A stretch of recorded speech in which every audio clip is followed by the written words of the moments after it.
Give me your perspective on DEI, and because based on what I heard earlier, I feel like you don't think I belong here. Oh, because really? Of Why? how I am a black man, and because of DEI, I'm not qualified enough to be here. Yes, I am. Okay, great, then you belong. But why do I have to prove that to you? You don't. You brought it up, I didn't. Okay, but can you explain to me your position on DEI? Yes, people should not be in positions just because of the color of their skin. Hard stop. Okay, but do you feel like I'm here because I'm not feeling anything towards you, actually. Okay, I'm not prejudicing you, I'm not stereotyping you. I'm saying that it's a material. I'm not saying you are. I'm not saying you are. No, you are. You said, I don't feel comfortable being here. You started with. I didn't say I wasn't comfortable being here. I said I feel like you made it to where I got here through DEI. So let's examine that. What have I said that makes you feel that way? When you mentioned how DEI is only just putting people of color and marginalized groups in spaces, even if they're not so correct. Qualified. That's exactly what DEI does. But that's not all that it does. You're categorizing it as something it isn't.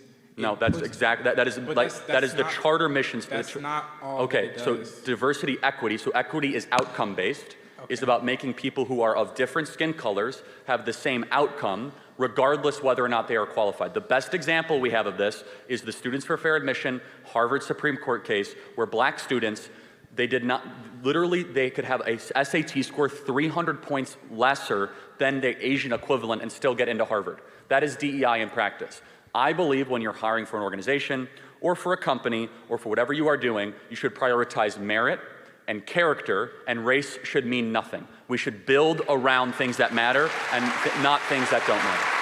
Okay, but you have to also take into the fact that black people have only been able to completely legally be able to make profit for themselves for around 60 years. And this is, no. Since segregation ended in 1965 and the Equal Rights Act in 1965, so what you're talking, there's not. How did that, so let's talk about you. How did that impact you? How did something that happened 60 years ago impact your life? It impacts me all the time. How? What do you, okay. You're at Texas A&M, you're doing great. Okay, yes, sure, yeah. So aren't you a living example that all that's a bunch of nonsense and you could just act good and behave well and succeed? But there's also living examples of the exact opposite. If you look in the impoverished neighborhoods in certain parts of Chicago or St. Louis, there's black communities being thrown aside because they're not getting education. Thrown aside? Okay, yes, so I think we can get somewhere. Why have the black community gotten poorer since the passage of the Civil Rights Act? Tell me that. Because of the way the culture has been perpetuated through the years. Hold on. Think about it. So they were richer when we were segregated and more racist. America's become less racist. What about Tulsa? Yeah, no one's going to defend what happened in Tulsa again. But let's talk. We're talking about a lot of different cities. We're talking about Chicago, Tulsa. But let's again. This is a very important point. Do you think the fact that 70% of black youth don't have a dad around is probably pretty important? That's because of the culture.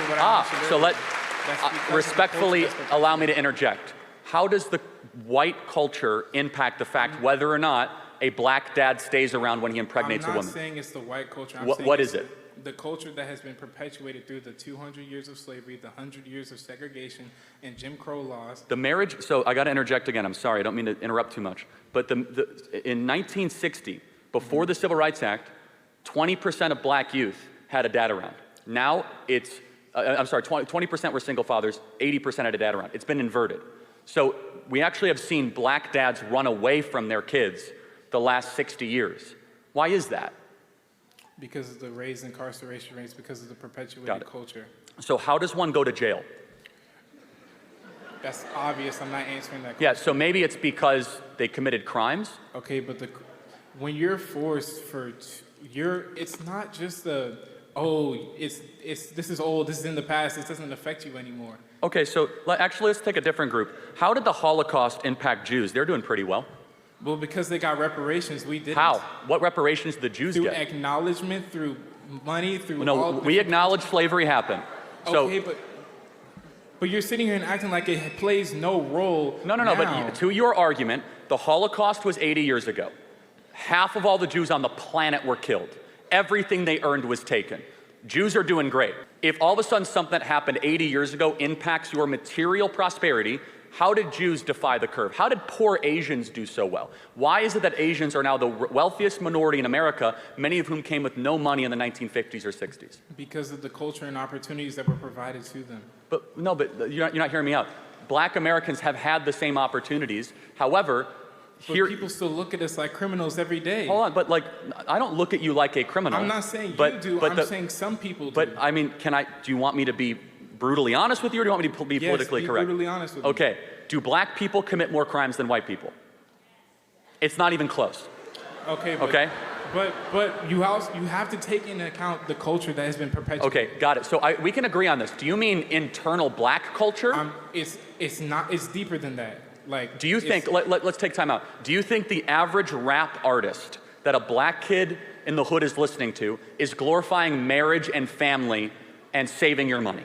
That's what sells because it's a culture thing. It's not just within the black community. I agree. No, but hold on. Everyone listens to it. It's not just isolated. It's bad for everyone who listens to it. The point being is that black youth, as they are being raised, their role models are largely not glorifying staying with one woman, getting married, going to church. And if you're wrong, show me the black role models that are doing that. There might be a couple I could think of, maybe.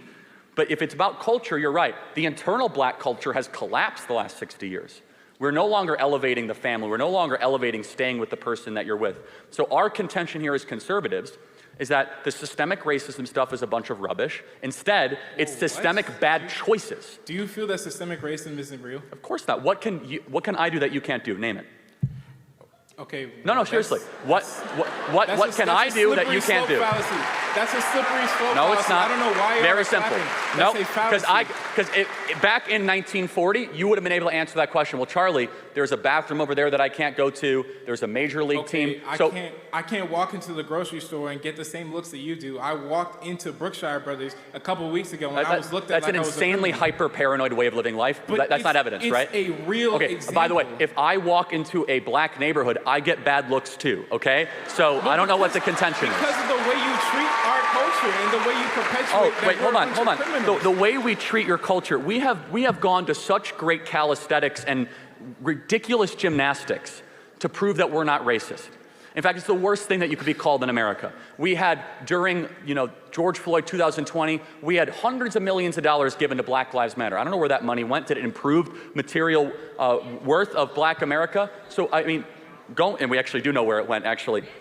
And so, but going back to your main contention, when you practice DEI, because that was your main point, right? You are rewarding bad culture. You even acknowledge it. You are saying that someone should be there based on the color of their skin. We say skin color doesn't matter. If you want that position, work harder, study harder, and then you might be able to get that position. When we're forced into underfunded communities where schools are based off of property value, we can't. Well, actually, school choice is now the law of the land here in Texas, so that's not correct. Secondly, do you just expect a single-parent home to pick up and move into some rich neighborhood? Well, again, so let's go back to why are they the single-parent home? Because of the hundreds of years. Do you believe in the maxim or the belief that you should take responsibility for your decisions? It's not just one person's decisions. It's so much deeper than that. See, why are you trying to? That's where you and I have a different belief. You believe in this. It's not. It's a fact. No, it's a belief. Again, you have to tell me then, why do Jews do so well? Holocaust didn't impact their material worth. How did Asians do so well? And by the way, even more so, why are Hispanics getting so much wealthier? If we were so racist, why are Hispanics all of a sudden gaining income the last 20 years? There's something. It's a difference in culture.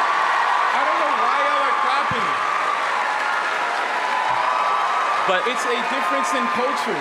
The way that each culture is treated is so vastly different in America. But again, you have to tell me, other than bad looks at the grocery store, how else is your future, you as a man in America, not a black man, how is your future somehow restricted by racism? My natural hair is seen as unprofessional when I go into an office or workplace. When I walk around in certain places, people just assume, like I've said earlier, the dirty looks. When people think you are automatically the worst of the worst solely because of... We don't think that. You've interrupted me like 10 times because now. you think you know what white people think, and you don't. I don't know what white people Then think. why do you keep on saying you know what white people think? Because I've seen it. I'm not you've saying seen I our think- thoughts? I've seen what people have done to me and people who look like me around the world and in America. How? Again, you are, let's just make an example. You are here in the wealthiest country ever, Yes. at an amazing university, with all the opportunity imaginable in front of you. And all you want to do is look backwards at everything that prevented you, when you are a glaring example that there is no systemic racism and you can actually achieve your wildest dreams. Whoa, I never said that. Hey, I'm not the only black person who exists out there. There's so many people who this culture is affecting to this day. Do you know black Americans are the richest black people on earth? You cannot find a black majority country, or any country where black people have significant representation, where they are as wealthy. Because even the poorest people in America are in the top 5%, the top 2% of wealth around the world. And so my whole belief is stop acting like you're a victim and start making better choices. Not acting like a victim, whoa. Respect. This is not a victim mentality. No, it fundamentally is, because white people are not out to get you. There's I'm not saying they there are. is nothing holding black people back. Let me say that again. There is nothing holding black people back. In fact, the opposite. You can get into colleges with lower test scores. But You could say things that white people can't say and not be fired for it. Black people are wildly disrepresentation. People Hold say on. that to me all the time, and they just walk around like it doesn't mean anything around here. Say what? So, Say the what? The N-word. I'm not going to say it on this public platform, but people say it to me all the time. Derogatorily. Yes. No, I think you're lying. Why would I be lying So about you're this? trying to tell me at this campus, did you report it to student services? I'm not. I have too much on my plate to worry about this. So you're going to say at this campus, you're going to indict the moral character of Texas A&M. I'm not indicting the moral character yes, of Texas you are. A&M. I'm hold on. indicting the moral character of one person or a few people. Now it's one. So you heard it all the time, and now it's one. Got it. So not okay. You're no, but taking me this out is of the point, context, is that but I okay. don't believe you, because now you resort back to a race hoax to make it seem as if the It's white not kids on this campus are like not racist saying and terrible. white kids. Oh, so was it a black guy that said it to you? I'm not. It matters a lot, because this is how lies are able to grow. Jussie Smollett, we see this. You have to challenge them head on. Do you think I'm lying when I say that people say the N-word around here? And just If I think a white casually person comes up to you derogatorily and says, "Shut up, N-word," I'm not saying they said it I said, are they saying it derogatorily? But that doesn't mean it's word for word like that. But okay, so then it's not an insult then. So then don't bring it up as if it's evidence of racism. Because you brought the N-word up first. I didn't. No, I didn't. No. You specifically said, name me an instance of the No, N-word. I said black people can say things that white people can't say. Of course that's true. But that's automatically implying that one word. It's more than that. But let me just kind of build this out further. What is it then? There's a lot of things black people can say. Explain it to me. You want me to give you more examples of things? Yes. Black people are allowed to talk about black culture in a way that white culture cannot. For example, black people can go up and say that there's a baby mama problem in black America, and white people are not allowed to say that. Oh, I just did. So what are you gonna do? Cancel me? Black people are allowed to say. I'm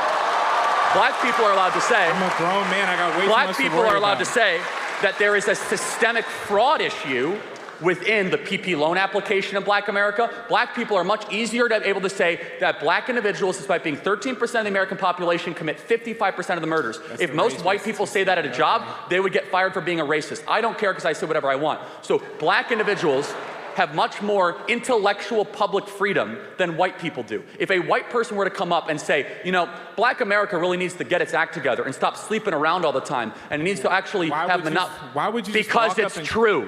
Because why would you just walk up to someone and talk and attack their culture from the outside? Well, hold on. Hold on. Let's look at the evidence. You said to myself, there's all these people suffering in Chicago. There's all these people that are terrible. I'm telling you why. It's because there's been bad decisions that have been institutionalized. Let me finish. And rap artists and athletes and people at the top level of black society that refuse to ever challenge the core rot in black America, which is that they are allowing degeneracy and hedonism to eat the soul of what once was a beautiful black culture, and instead they go around saying it's the boogeyman of racism, the white man is out to get you, and the result is black America is doing worse than it was in the 1960s. That is the contention. Period. It's not just, it's a culture. It's so much deeper than the present day we are in. I don't know why you're pretending like it just doesn't matter. What doesn't matter? You mean things that happen? Again, I've been through this multiple times.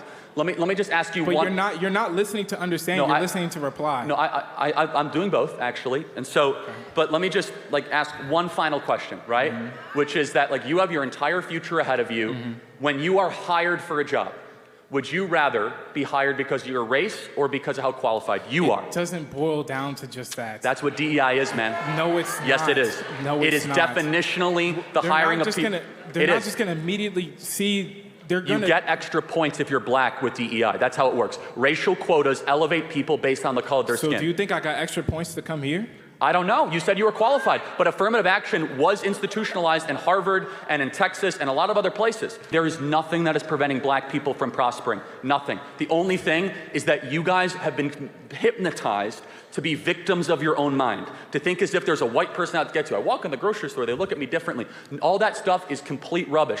The thing that is preventing real life experiences. You're just denying my experience I just shared to you in front of all these people. If you think that, okay, let me just be very clear. I know. America has come really far if your best example of racism is getting bad looks in a grocery store. We have made incredible racial moral progress. That's only my experience. There are so many other people out there. But I'm happy to hear every example that they have. It boils down to this. We are not just a racist country, we are the least racist country ever to exist. We go out of our way not to be called the R word, to demonstrate that we aren't racist, to show to people that I have compassion for others and that I want to try to help people of different skin color. But at its fundamental core, I have to go back to this. I don't actually think skin color matters that much. I don't.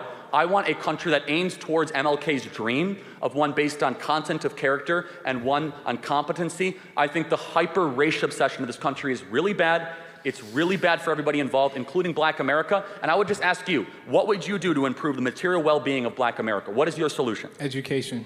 Okay, we've spent trillions of dollars on education. It's not trillions. You need to fundamentally change the system of education because there's not enough funding. Teachers are not paid enough anywhere. Let's be honest. We need to seriously fix our education, especially when public school education comes from property taxes. When you're in a low-income neighborhood, you're not going to get high-income teachers. If you had to choose more money for education or more dads for black kids, what would you say? That goes hand in hand. Education goes into I agree. Family planning. That's why if we get more dads into homes, it starts solving the problem. No, education is what solves the problem. Well, hold on, but again, if you're just educating and there's not a dad at home reinforcing it, we've seen this play out. We see this in Chicago. In Baltimore, we've spent hundreds of billions of dollars in Baltimore, Chicago, Detroit. We have entire classes of kids that can't read at grade level. We have incredible examples of this, and it goes back to this. If you want to have a privileged life in America, very simple, start acting a certain way. Our belief system is that you come down to the most foundational family unit, and when that breaks down so severely, don't be shocked if that group, when it acts that way, stays in poverty over a longer period of time. Asians are incredibly loyally married. It's one of the reasons why Asian Americans do so well in this country. Hispanics do very well. White Americans increasingly are not doing as well. They also came here by choice too. My ancestors did not come here by choice, but so we don't have to go too far into that. We don't have to go into that. I want to get the next question. Again, you should be kissing the ground because you're right. You didn't come here by choice. But why are you telling me to? Hold on, I'm telling you right now. You should be kissing the ground with gratitude because you're right. You are not in Africa. And you should be thankful you're not in Africa, that you're in the United States of America. That's my end of contention. Thank you very much.